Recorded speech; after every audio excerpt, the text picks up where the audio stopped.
Colegas, um vídeo que está rolando pela internet se trata de um assalto feito por dois indivíduos que estavam em uma moto com capacete que adentraram em um mini supermercado. Nesse interim, quando o balconista viu que um dos assaltantes iria sacar a arma, o balconista imediatamente sacou o revólver, efetuou disparos contra os assaltantes que conseguiram fugir. Porém, um dos assaltantes efetuou um dos disparos contra a vítima, que porém não acertou. Senhores, neste caso, como tipificar a conduta da vítima, do balconista e dos assaltantes?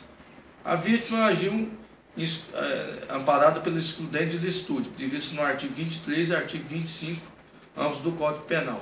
Ou seja, a vítima, utilizando moderadamente os meios necessários, repeliu injusta agressão iminente, protegendo o direito próprio. Ou seja, a vítima estava na iminência de sofrer uma agressão injusta, uma vez que um dos assaltantes iria sacar o revólver. Porém, a vítima foi muito esperta, sacou o revólver e expulsou os assaltantes de lá. Ou seja, o único meio que a vítima tinha para se defender era o revólver. E utilizou das munições que estavam já no revólver. Então, e a vítima também teve a intenção de agir em legítima defesa própria.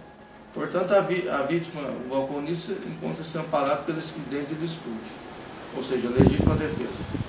Por outro lado, os assaltantes eles vão responder por tentativa de latrocínio, ou seja, ainda que não conseguiram matar a vítima, mas colocaram a vida dela em risco, uma vez que um dos assaltantes revidou os disparos efetuados pela vítima. Ou seja, o assaltante só não conseguiu matar a vítima por circunstâncias alheias à vontade. Portanto, os assaltantes encontram-se em cursos nas sanções do artigo 157, parágrafo 3º, inciso 2, combinado com o artigo 14, inciso 2, parágrafo único, ambos do Código Penal, ou seja, tentativa de latrocínio. Ademais, ainda que um dos assaltantes não tenha atirado contra a vítima, ele também vai responder por tentativa de latrocínio, uma vez que ele resolveu participar do assalto e sabia que um dos assaltantes estava armado. E qual seria a competência para julgá-los? Os assaltantes seriam julgados pela justiça comum, ou seja, pelo juiz da vara comum e não pelo tribunal do júri, uma vez que não se trata de crime doloso contra a vida, mas sim de crime patrimonial. É importante ressaltar que, segundo a teoria objetivo individual, os assaltantes devem responder por tentativa de latrocínio, uma vez que, embora eles não tenham praticado os atos de subtração, consideram o ato imediatamente anterior ao núcleo do tipo. Ou seja, o ato imediatamente anterior seria o próprio adentramento no estabelecimento comercial com a intenção de subtrair bens da vítima. Ou seja, a teoria objetiva individual, ela considera, no caso a tentativa, a prática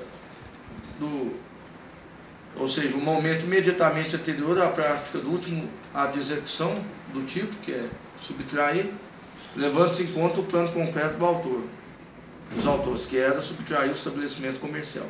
Também se aplica a teoria objetivo material, que considera também o ato imediatamente anterior à prática do núcleo do tipo, que nesse caso considera um terceiro observador, ou seja, um terceiro observador também teria a mesma conclusão, que os assaltantes iriam sacar armas para subtrair bens do estabelecimento comercial. Por outro lado, se fosse considerada a teoria objetivo formal, não haveria crime de tentativa de latrocínio, mas sim crime de tentativa de homicídio, uma vez que os assaltantes não chegaram a subtrair os bens da vítima. Então, senhores, eram essas considerações que eu tinha a fazer aos senhores. Muito obrigado pela atenção de todos. Boa tarde.